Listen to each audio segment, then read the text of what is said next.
crafted out of sandstone. The most wondrous of these is Abuna Yamatoka. আমরা সবাই জানি 12 মাসে এক বছর, কিন্তু আমাদের এই পৃথিবীতে এমন একটি দেশ আছে যেখানে 13 মাসে এক বছর হয়ে থাকে। কি শুনতে অবাক লাগছে, কিন্তু এটাই সত্য যে আধুনিক এই যুগে এসেও একটি দেশের ক্যালেন্ডার অন্য দেশ থেকে ভিন্ন। পূর্ব আফ্রিকার এই দেশটির নাম ইথিওপিয়া। এই দেশটি পশ্চিমা দেশগুলোর চেয়ে 7 বছর 8 মাস পিছিয়ে রয়েছে। জানা যায় এই দেশটির পূর্ব নাম ছিল অ্যাবিসিনিয়া, পরবর্তীতে দেশটির নাম দেওয়া হয় ইথিওপিয়া। দেশটির 62.8% মানুষ খ্রিস্টান ধর্মের অনুসারী। ইথিওপিয়া বিশ্বের সবচেয়ে দরিদ্র দেশগুলোর একটি।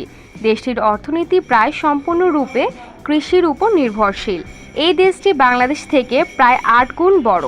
এটি আফ্রিকা মহাদেশের দ্বিতীয় সর্বোচ্চ জনবহুল রাষ্ট্র। দেশটিতে 10,50,00,000 লোকেরও বেশি বসবাস রয়েছে। জনসংখ্যার দিক দিয়ে নাইজেরিয়ার পরে এর অবস্থান। বর্তমান বিশ্বের ছোট বড় অনেক দেশই পূর্ব বিদেশি পরাশক্তির অধীনে ছিল। ইথিওপিয়া আফ্রিকার একমাত্র দেশ যেটি কখনো অন্য কোনো দেশের উপনিবেশন ছিল না। নান্দনিক প্রাকৃতিক সৌন্দর্যের কারণে পৃথিবীর নানা প্রান্ত থেকে পর্যটকরা ঘুরতে যান এখানে। তবে মজার ব্যাপার হলো দেশটির প্রথম 12 মাস গণনা করা হয় 30 দিনে, তবে 13তম মাস গণনা করা হয় 6 বা 7 দিনে। এটি মূলত নির্ভর করে অধিবর্ষের ওপর, ফলে বাইরের দুনিয়ার সঙ্গে তাদের হিসাবের ভিন্নতা দেখা দেয়। সাধারণত আমরা বছরের প্রথম দিন উদযাপন করে থাকি প্রতি বছরের 1 জানুয়ারি। এদিকেও ইথিওপিয়ার সাথে আমাদের পার্থক্য বিদ্যমান। ইথিওপিয়ানরা 11ই সেপ্টেম্বর থেকে জাঁকজমকপূর্ণভাবে নতুন বছর উদযাপন করে। এই নতুন বছরের বিশেষ আকর্ষণ রয়েছে ইথিওপিয়ানে, ফলে ওই দিনে উৎসবে মুখরিত হয়ে যায় পুরো ইথিওপিয়া দেশ। এখানে শেষ নয়, ভিন্নতা রয়েছে সময় গণনার পদ্ধতিতেও। যেখানে আমরা 12টা থেকে দিনের গণনা করে থাকি, সেখানে ইথিওপিয়ানরা গণনা শুরু করেন 6টা থেকে।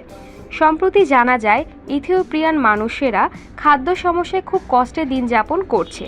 জাতিসংঘের শিশু বিষয়ক সংস্থার তথ্য মতে ইথিওপিয়ার দেশটির ট্রাইগ্রে অঞ্চলের 1 লাখেরও বেশি শিশু আগামী 1 বছরের মধ্যে ক্ষুধায় মারা যেতে পারে।